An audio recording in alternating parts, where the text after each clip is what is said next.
All right, now we are going to start. We are going to start with another topic, that is memos.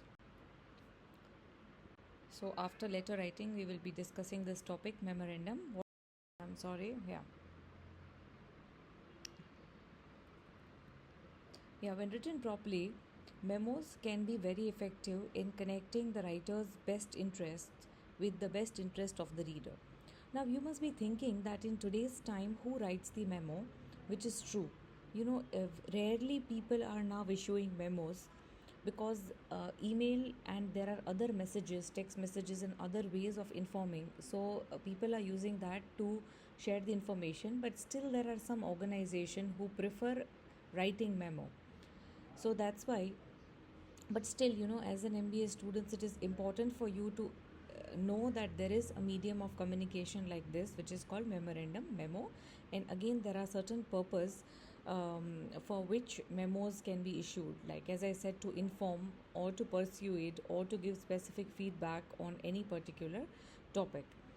And they can be effective, of course, in connecting the writer's best interest with the best interest of the reader. Now, what are the different types of memos? So, depending on their purpose, memos are classified as, see, it can be either documentary memos, wherein this is very common because earlier also, when organization had to share some information or maybe issue a notice or any important message had to be communicated, then they would just share a memo.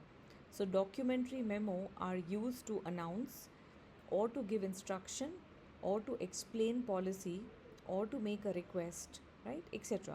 So these are the reasons of documentary memo, either to announce or to give instruction or to explain policy or to make any kind of request. So that is called documentary memo. Next one is congratulatory memo. So the purpose of congratulatory memo is to congratulate maybe an individual employee or the entire team. So a memo is issued, a memo is written with the purpose of congratulating. Or the third one is disciplinary. So disciplinary memos again are important. Now let's say that if organization is observing that employees are coming late in the morning, everybody, not everybody, but some employees are not taking the timings of the organization seriously, and then they chose to come late. So then they would issue a disciplinary memo in which information will be written about any disciplinary action which can be taken if employees are not coming on time. So that is related to disciplinary memo.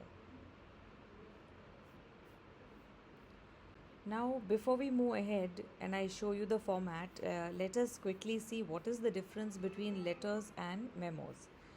So when will organization send letters, when will organization send memos can be sent to anybody. So let's see first thing, the structure. Memos contains several elements starting from heading to distribution list. So from heading to distribution, several elements are part of the letters. When we are talking about memos, it contains lesser elements than letters and does not include salutation and complimentary clause. This is the major difference, right? Format, otherwise body of the structure will be same, but there is no salutation, there is no complimentary clause when we are talking about memos. What about the layout? So elements are arranged as any of the layouts discussed earlier in the chapter, and heading elements are aligned with left margin vertically. So heading again left margin, block format. What is the purpose? To persuade and to share information. Letters you write to share information, to persuade. Here when we are talking, sorry, I'm really very sorry. So we are not discussing the difference, but we are just understanding the characteristics, right? There is no difference. That's why you're not finding the points of difference, but we are just understanding the characteristics of both of them. When we are talking about the purpose of memos, so again the purpose is to share information, to direct or to recommend or to congratulate. So that is the reason why memos are written. When we are talking about the letters, who is the audience? So generally low tech and lay readers such as vendors and clients are the audience. But here, memos high tech or low tech, mostly business colleagues. So within the organization, it's mostly observed that you are writing a memo. What is the degree of formality? So when we are talking about degree of formality, uh, letters are more formal than memos because of external destination. So as I said, that mostly you are sending the memos outside, so they are more formal. And memos, they are generally informal because of internal circulation. Within the organization you try and circulate, that's why mostly it is informal. Short form should be avoided in letters because you're sending that to outsiders, and memos to be avoided unless very common among the employees.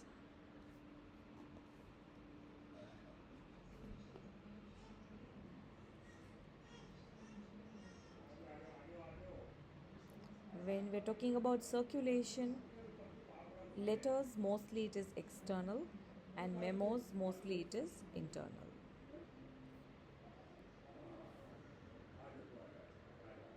Now, what are considered as effective memos? So, it is mostly used for internal correspondence. There is always a reference point when we are talking about introduction, because memos are very specific. So, whatever reference point is, you will find that in the introduction. Then discussion, you will see that complete, correct, and current information, headings and subheadings are part of the discussion. And then there is a conclusion. So, summary of the discussion, tone, which can be friendly, courteous, and positive. So, this is about the conclusion part, mostly friendly, mostly courteous, and positive. So, this is how effective memos are formed. Now, some tips are there. So the segments of the memo should be allocated in the following manner, like header should be 1/8 of the memo, opening, context, and task should be 1/4, summary, discussion segment should be half of the memo, and closing should be 1/8 of the memo. So that's how ideally this is how the division should be. But this you will understand better if you see the format. So let's see the format.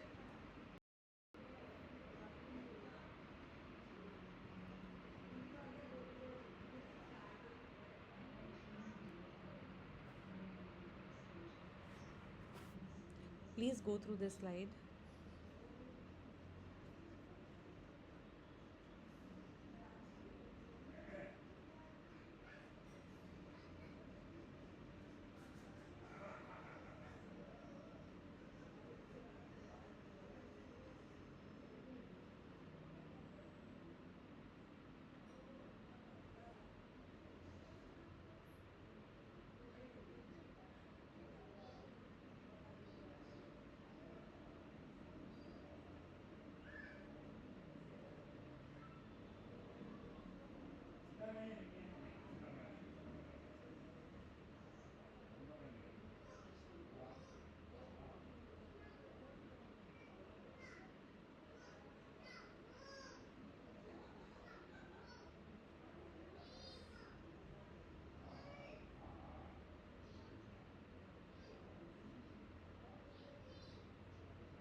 Okay.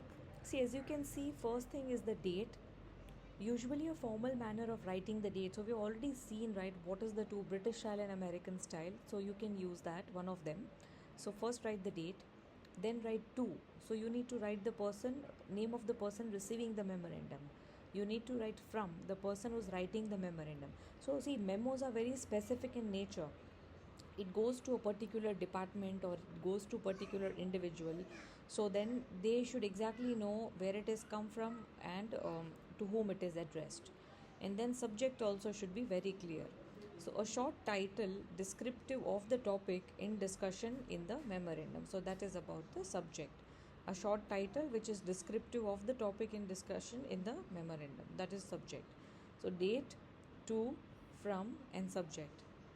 What about the introduction part? So, introduction, opening segment, then comes the body, means summary and analysis segment, and then comes the conclusion, means closing segment. So, when we're talking about introduction, it is explaining why the memorandum has been written and what topic the memorandum will discuss. Next one comes the body. So, it is discussing the topic in detail, explaining what exactly and itemizing when possible any parts of the topic. And conclusion, explaining the implications of the memo and what the audience should think or do about the memo's topic as a result of your analysis. So, introduction, body, and conclusion. The last comes the signature and any necessary attachments, which are of course optional. And next one is distribution. Again, it is optional. If you are sending the same memo to other people also, then it is the distribution. So this is how the entire format goes: date, to, from, subject, introduction, body, conclusion, and then comes signature, necessary attachments, and distribution. So this is how the format of the memo goes.